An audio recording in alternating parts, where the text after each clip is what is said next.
कभी कभी ऐसा लगता है ना कि मेहनत से कमाए गए पैसों की कीमत जैसे कम होती जा रही है। अगर ऐसा लग रहा है तो ये सिर्फ आपका वहम नहीं है।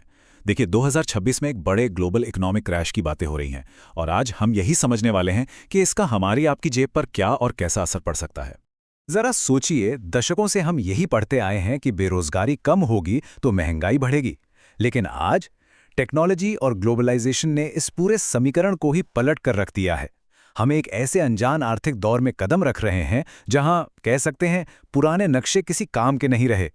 और देखिए, ये कोई किताबी सवाल नहीं है।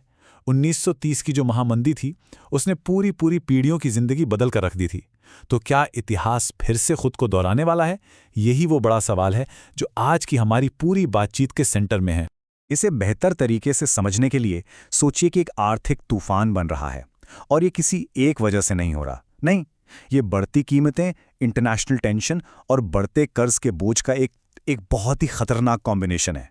तो चलिए इस तूफान के हर एक हिस्से को थोड़ा और करीब से देखते हैं।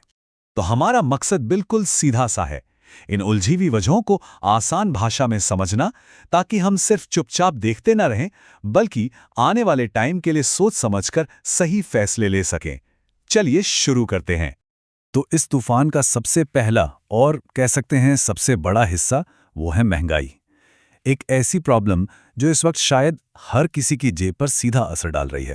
इसको ना ऐसे समझिए, अगर पिछले साल 100 रुपए में 5 किलो आटा आता था तो आज शायद उतने ही पैसों में सिर्फ 4.5 किलो ही आ पाए। बस यही है महंगाई, यानी आपके पैसे की जो खरीदने की ताकत है वो धीरे धीरे कम हो रही है। अब यहाँ जो समझने वाली बात है वो ये है कि ये सारी वजहें अलग अलग काम नहीं कर रही। नहीं, ये सब एक दूसरे से जुड़ी हुई हैं। जैसे ही महामारी के बाद डिमांड बढ़ी, सप्लाई चेन्स पर जबरदस्त प्रेशर आ गया, और ठीक उसी टाइम जियोपॉलिटिकल टेंशन ने तेल और गैस की कीमतों को आसमान पर पहुंचा दिया। ये एक तरह का इकोनॉमिक परफेक्ट स्टॉर्म है। लेकिन रुकिए, कहानी सिर्फ महंगाई पर खत्म नहीं होती। वो तो बस एक लक्षण है, एक सिम्टम है। अब जरा उन बड़ी ग्लोबल ताकतों पर भी नजर डालते हैं जो इस आग में कह सकते हैं घी का काम कर रही हैं। पूरी दुनिया में ना इस वक्त एक आर्थिक रस्साकशी चल रही है। एक तरफ है दुनिया भर के सेंट्रल बैंक्स जो महंगाई को काबू में करने के लिए इकोनॉमी पर ब्रेक लगा रहे हैं, और दूसरी तरफ है जियोपॉलिटिकल टेंशंस जो एक तरह से एक्सेलरेटर पर पैर दबाए हुए है। तो सवाल ये उठता है कि इस खींचतान में आखिर जीतेगा कौन? तो इसका सीधा सीधा मतलब क्या हुआ? इसका मतलब ये है कि आम आदमी दो पार्टों के बीच पिस रहा है। एक तरफ से लोन और ईएमआई लगातार महंगी होती जा रही है, और दूसरी तरफ से रोजमर्रा का खर्चा बढ़ता जा रहा है। वाकई ये एक बहुत ही मुश्किल सिचुएशन है। और देखिए, बात यहीं खत्म नहीं होती। जरा दुनिया भर के देशों पर बढ़ते कर्ज को देखिए।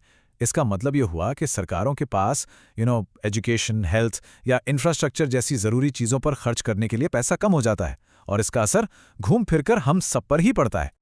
अच्छा, अभी तक हमने बड़ी पिक्चर की बात की, लेकिन अब उस सबसे जरूरी सवाल पर आते हैं। इन सब का किसी की भी जेब पर आखिर असर क्या पड़ेगा? क्योंकि आखिर में तो यही बात सबसे ज्यादा मैटर करती है ना? यहाँ ये साफ दिखता है कि कैसे दुनिया भर की बड़ी बड़ी आर्थिक खबरें किसी के भी घर के किचन बजट तक पहुंचती है। ये सिर्फ अखबारों की हेडलाइंस नहीं है। ये बात सीधे सीधे हमारे बजट से, हमारी बचत से और हमारे भविष्य की सुरक्षा से जुड़ी हुई है। तो इन सारी अनिश्चितताओं के बीच एक ही सवाल है जो हर किसी के मन में घूम रहा है: क्या मेरा पैसा सेफ है? और यही सवाल हमें लेकर चलता है हमारे फाइनल और सबसे जरूरी सेक्शन की तरफ। ठीक है, तो हमने प्रॉब्लम को समझ लिया है। अब डरने का नहीं बल्कि तैयारी करने का टाइम है। इस आखिरी हिस्से में हम उन ठोस कदमों पर बात करेंगे जो कोई भी अपनी फाइनेंशियल सिक्योरिटी के लिए उठा सकता है। देखिए, ये सिर्फ कोई चेकलिस्ट नहीं है, ये अपनी फाइनेंशियल सिक्योरिटी का किला बनाने जैसा प्लान है। इमरजेंसी फंड मुश्किल समय में एक सुरक्षा कवच की तरह काम करता है, और ज्यादा ब्याज वाले कर्ज को कम करना ठीक वैसा ही है जैसे किसी तूफानी समंदर में अपनी नाव से फालतू वजन हटा देना, ताकि किसी भी लहर का सामना किया जा सके। ये जो हो रहा है, ये सिर्फ एक आर्थिक उतार चढ़ाव नहीं है, ये एक रीसेट है। हो सकता है पुरानी स्ट्रैटेजीज अब काम ना करें। सवाल ये नहीं है कि इस संकट से कैसे बचा जाए, बल्कि असली सवाल ये है कि क्या हम इस नई आर्थिक दुनिया में आगे बढ़ने के लिए तैयार हैं? और इसकी तैयारी आज से ही शुरू होती है।